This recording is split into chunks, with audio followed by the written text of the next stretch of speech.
देश में बड़ी आतंकी साजिश को नाकाम कर दिया गया। एक बड़ी खबर है, 4 राज्यों से 5 संदिग्ध आतंकी गिरफ्तार किए गए हैं। गिरफ्तारी पर दिल्ली पुलिस का दावा है, गजवा लीडर के नाम से एक टीम बनाई गई थी। पुलिस का कहना है पाकिस्तानी हैंडलर के संपर्क में ये सभी थे, ये स्लीपर सेल, और खुद को सीईओ कहता था आतंकी दानिश।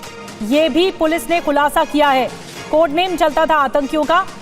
ये पुलिस के जरिए खुलासा किया गया। एक बड़ी आतंकी साजिश है जिसे नाकाम किया है पुलिस ने, जो कि आईडी बनाने के काम में आ सकता है। बियरिंग्स भी हैं, सल्फर है, नाइट्रिक एसिड है, सल्फर पाउडर है और पीएच वैल्यू चेकर है, बैटरीज हैं, डायोड्स हैं, सर्किट है, मदरबोर्ड है, इस तरह की चीज़ें मिली हैं। और ये बेसिकली वेपन्स भी इन्होंने कुछ एक्वायर कर लिए थे। इनका कंसेप्ट था कुछ टेरर एक्टिविटी प्लान करने वाले थे और कुछ टारगेटेड किलिंग करने वाले थे, but that has been nipped in but.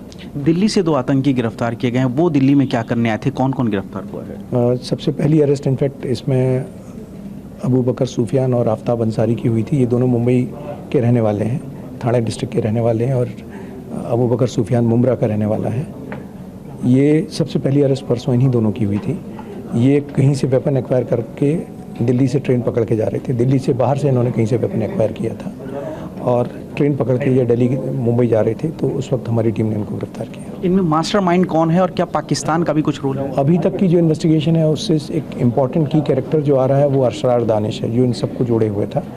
But Asrar Danish को भी पीछे से जो गाइड कर रहा था वो एक पाक हैंडलर है, उस पर भी इन्वेस्टिगेशन जारी है। सर, ये खिलाफत क्या है, ये लोग आपस में कैसे मिले और इनका काम करने का क्या तरीका था, क्या एम क्या था इनका?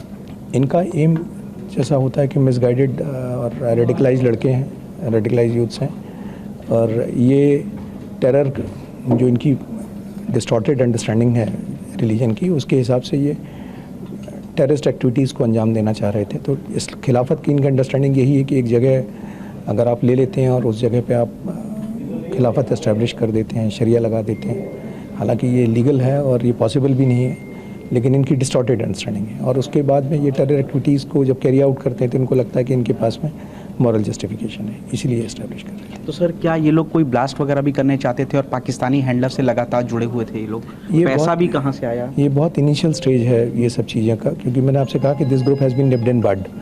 तो ये कुछ करते या कर पाते या इतने सक्षम हो पाते कि ये कुछ करने की सोचते, उससे पहले इस ग्रुप को डिमोलिश कर दिया गया है, पूरे ग्रुप को। और इसमें और भी कई लोग हैं जो पिक किए गए हैं जिनसे क्वेश्चनिंग की जा रही है। तो अभी वो स्टेज नहीं आई थी, पर डेफिनेटली अगर ये सक्सेसफुल हो जाते तो कुछ ना कुछ टेररिस्ट एक्टिविटी को अंजाम दे सकते हैं।